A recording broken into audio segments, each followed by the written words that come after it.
संक्षिप्त मार्कंडेय पुराण पंचमो अध्याय। देवताओं द्वारा देवी की स्तुति।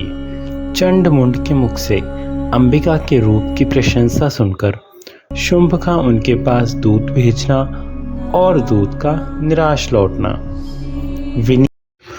ओम इस उत्तर चरित्र के रुद्र ऋषि हैं, महासरस्वती देवता हैं, अनुष्टुप छंद है, भीमा शक्ति है, भ्रामरी बीज है, सूर्य तत्व है और सामवेद स्वरूप है। महासरस्वती की प्रसन्नता के लिए उत्तर चरित्र के पाठ में इसका विनियोग किया जाता है। ध्यान जो अपने कर कमलों में घंटा, शूल, हल, शंख, मूसल, चक्र, धनुष और बाण धारण करती हैं। शरद ऋतु के शोभा संपन्न चंद्रमा के समान जिनकी मनोहर कांति है, जो तीनों लोकों की आधारभूता और शुंभ आदि दैत्यों का नाश करने वाली हैं, तथा गौरी के शरीर से जिनका प्राकट्य हुआ है, उन महासरस्वती देवी का मैं निरंतर भजन करता हूँ। ऋषि कहते हैं, पूर्व काल में शुंभ और निशुंभ नामक असुरों ने अपने बल के घमंड में आकर शचीपति इंद्र के हाथ से तीनों लोकों का राज्य और यज्ञ भाग छीन लिए।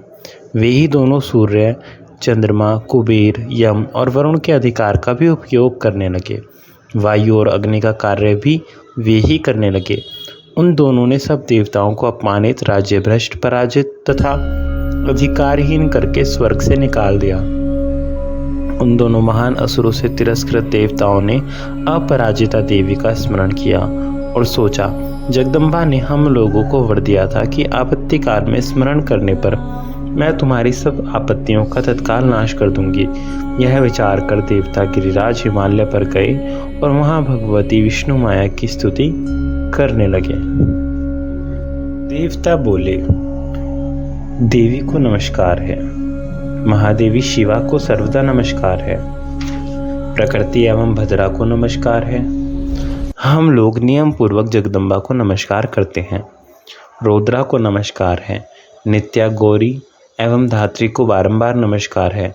ज्योतिस्त्रामयी, चंद्र रूपिणी एवं सुख स्वरूपा देवी को सततः नमस्कार है। शरणागतों का कल्याण करने वाली वृद्धि एवं सिद्धि रूपा देवी को हम बारंबार नमस्कार करते हैं। नेत्रती, राक्षसों की लक्ष्मी, राजाओं की लक्ष्मी तथा शर्वाणी, शिव पत्नी स्वरूपा आप जगदम्बा को बार बार नमस्कार है। दुर्गा, दुर्गपारा, दुर्गम संकट से पार उतारने वाली, सारा, सबकी सारभूता, सर्वकारिणी ख्याति, कृष्णा और धूम्रा देवी को सर्वदा नमस्कार है।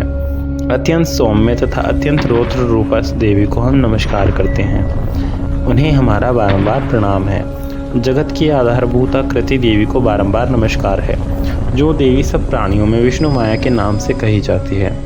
उनको नमस्कार, उनको नमस्कार, उनको बारंबार नमस्कार है।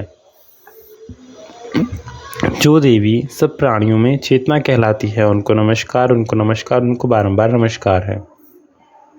जो देवी सब प्राणियों में बुद्धि रूप से स्थित है, उनको नमस्कार, उनको नमस्कार, उनको बारंबार नमस्कार है।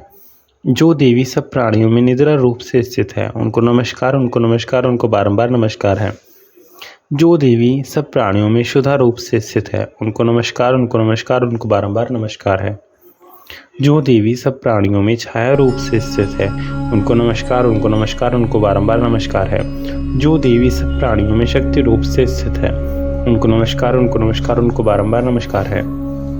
जो देवी सब प्राणियों में तृष्णा रूप से स्थित है, उनको नमस्कार, उनको नमस्कार, उनको बारंबार नमस्कार है। जो देवी सब प्राणियों में शांति, क्षमा रूप से स्थित है, उनको नमस्कार, उनको नमस्कार, उनको बारंबार नमस्कार है।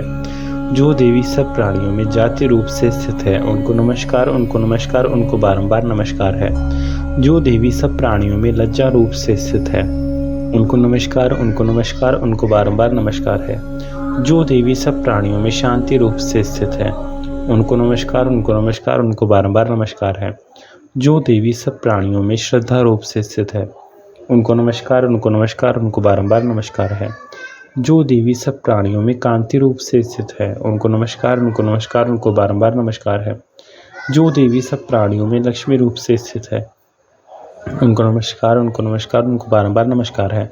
जो देवी सब प्राणियों में वृत्तीय रूप से स्थित है, उनको नमस्कार, उनको नमस्कार, उनको बारंबार नमस्कार है। जो देवी सब प्राणियों में स्मृति रूप से स्थित है, उनको नमस्कार, उनको नमस्कार, उनको बारंबार नमस्कार है। जो देवी सब प्राणियों में दया रूप से स्थित है, उनको नमस्कार, उनको नमस्कार, उनको बारंबार नमस्कार है। जो देवी सब प्राणियों में तुष्टि रूप से स्थित है, उनको नमस्कार, उनको नमस्कार, उनको बारंबार नमस्कार है। जो देवी सब प्राणियों में माता रूप से स्थित है, उनको नमस्कार, उनको नमस्कार, उनको बारंबार नमस्कार है। जो देवी सब प्राणियों में भ्रांति रूप से स्थित है, उनको नमस्कार, उनको नमस्कार, उनको बारंबार नमस्कार है। जो जीवों के इंद्रिय वर्ग की अधिष्ठात्री देवी एवं सब प्राणियों में सदा व्याप्त रहने वाली हैं, उन व्याप्ति देवी को बारंबार नमस्कार है। जो देवी चैतन्य रूप से संपूर्ण जगत को व्याप्त करके स्थित है, उनको नमस्कार, उनको नमस्कार, उनको बारंबार नमस्कार है। पूर्व काल में अपने अभिष्ट की प्राप्ति होने से देवताओं ने जिनकी स्तुति की तथा देवराज इंद्र ने बहुत दिनों तक जिनका सेवन किया, वह कल्याण की साधन भूता ईश्वरी हमारा कल्याण करें और मंगल करें तथा सारी आपत्तियों का नाश कर डालें।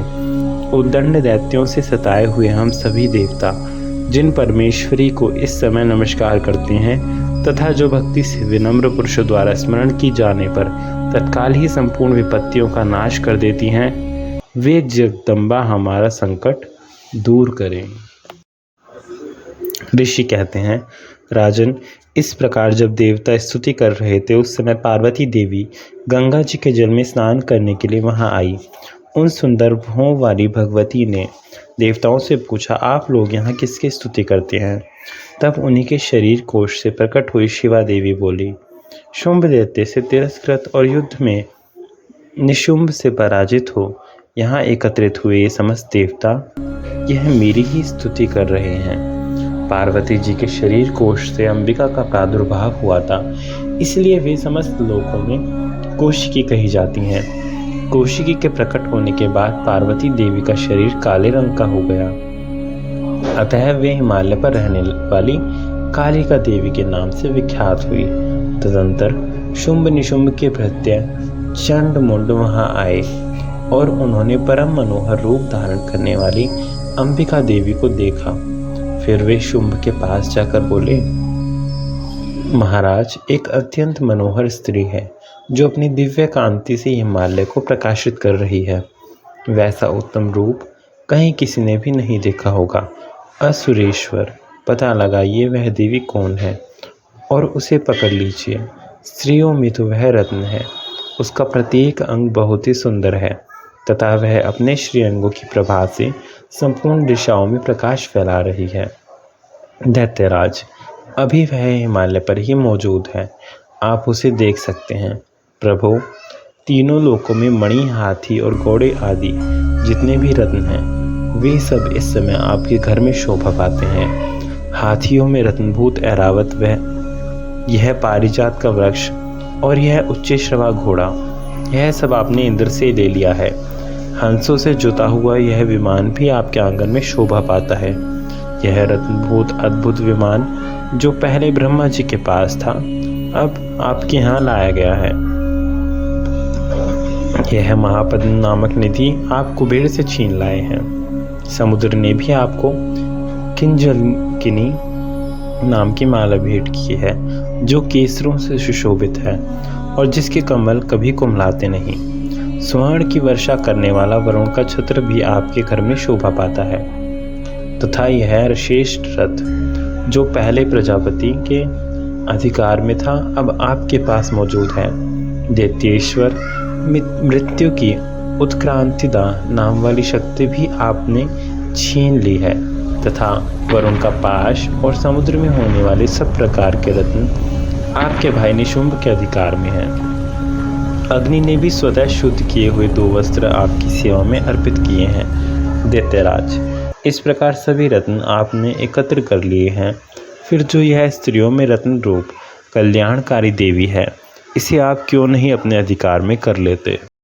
ऋषि कहते हैं, चंडमुंड का यह वचन सुनकर शुंभ ने महादैत्य सुग्रीव को दूत बनाकर देवी के पास भेजा और कहा, तुम मेरी आज्ञा से उसके सामने ये बातें कहना और ऐसा उपाय करना जिससे प्रसन्न होकर वह शीघ्र ही यहाँ आ जाए।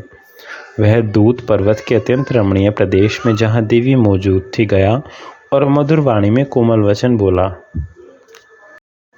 दूत बोला, देवी दैत्यराज शुंभ इस समय तीनों लोकों के परमेश्वर हैं। मैं उन्हीं का भेजा हुआ दूत हूँ और यहाँ तुम्हारे ही पास आया हूँ। उनकी आज्ञा सदा सब देवता एक स्वर से मानते हैं, कोई उसका उल्लंघन नहीं कर सकता। वे संपूर्ण देवताओं को परास्त कर चुके हैं। उन्होंने तुम्हारे लिए जो संदेश दिया है उसे सुनो। संपूर्ण त्रिलोकी मेरे अधिकार में है, देवता भी मेरी आज्ञा के अधीन चलते हैं। संपूर्ण यज्ञों के भागों को मैं ही पृथक पृथक भोगता हूँ। तीनों लोकों में जितने श्रेष्ठ रत्न हैं वे सब मेरे अधिकार में हैं। देवराज इंद्र का वाहन ऐरावत जो हाथियों में रत्न के समान है मैंने छीन लिया है। क्षीर सागर का मंथन करने से जो अश्वरत्न उच्चश्रवा प्रकट हुआ था उसे देवताओं ने मेरे पैरों में पर पड़कर समर्पित किया है। सुंदरी, उनके सिवा और भी जितने रत्नभूत पदार्थ देवताओं, गंधर्वों और नागों के पास थे वे सब मेरे ही पास आ गए हैं। देवी, हम लोग तुम्हें संसार की स्त्रियों में रत्न मानते हैं, अतः तुम हमारे पास आ जाओ, क्योंकि रत्नों का उपभोग करने वाले हम ही हैं। चंचल कटाक्षों वाली सुंदरी, तुम मेरी या मेरे भाई महापराक्रमी निशुंभ की सेवा में आ जाओ, क्योंकि तुम रत्न स्वरूपा हो। मेरा वर्ण करने से तुम्हें तुलना रहित महान ऐश्वर्य की प्राप्ति होगी। अपनी बुद्धि से यह विचार कर तुम मेरी पत्नी बन जाओ। ऋषि कहते हैं, दूत के यूँ कहने पर कल्याणमयी भगवती दुर्गा देवी जो इस जगत को धारण करती हैं मन ही मन गंभीर भाव से मुस्कुराई और इस प्रकार बोली। देवी ने कहा, दूत, तुमने सत्य कहा है, इसमें तनिक भी मिथ्या नहीं है। शुंभ तीनों लोकों का स्वामी है और निशुंभ भी उसी के समान पराक्रमी है, किंतु इस विषय में मैंने जो प्रतिज्ञा कर ली है उसे मिथ्या कैसे करूं? मैंने अपनी अल्प बुद्धि के कारण पहले से जो प्रतिज्ञा कर रखी है उसको सुनो। जो मुझे संग्राम में जीत लेगा, जो मेरे अभिमान को चूर कर देगा तथा संसार में जो मेरे समान बलवान होगा वही मेरा स्वामी होगा। इसलिए शुंभ अथवा महादित्य निशुंभ स्वयं ही यहाँ पधारे और मुझे जीतकर शीघ्र ही मेरा पाणी ग्रहण कर ले। इसमें विलंब की क्या आवश्यकता है? दूत बोला, देवी तुम घमंड में भरी हो, मेरे सामने ऐसी बातें ना करो। तीनों लोकों में कौन ऐसा पुरुष है जो शुंभ निशुंभ के सामने खड़ा हो सके? देवी, अन्य दैत्यों के सामने भी सारे देवता युद्ध में नहीं ठहर सकते, फिर तुम अकेली स्त्री होकर कैसे ठहर सकती हो? जिन शुंभ आदि दैत्यों के सामने इंद्र आदि देवता भी युद्ध में खड़े नहीं हुए, उनके सामने तुम स्त्री होकर कैसे जाओगी? इसलिए तुम मेरे ही कहने से शुंभ निशुंभ के पास चली चलो। ऐसा करने से तुम्हारे गौरव की रक्षा होगी, अन्यथा जब वे केश पकड़कर घसीटेंगे तब तुम्हें अपनी प्रतिष्ठा खोकर जाना पड़ेगा। देवी ने कहा, तुम्हारा कहना ठीक है, शुंभ बलवान है और निशुंभ भी बड़े पराक्रमी है, किंतु क्या करूं, मैंने पहले बिना सोचे समझे प्रतिज्ञा कर ली है। अतः अब तुम जाओ, मैंने तुमसे जो कुछ कहा है वह सब दैत्यराज से आदरपूर्वक कहना, फिर वे जो उचित जान पड़े करें। इस प्रकार श्री मार्कंडेय पुराण में सावर्णिक मनवंतर की कथा के अंतर्गत देवी महात्म्य में देवी दूत संवाद नामक 5वां अध्याय पूरा हुआ। ओम नमः शिवाय।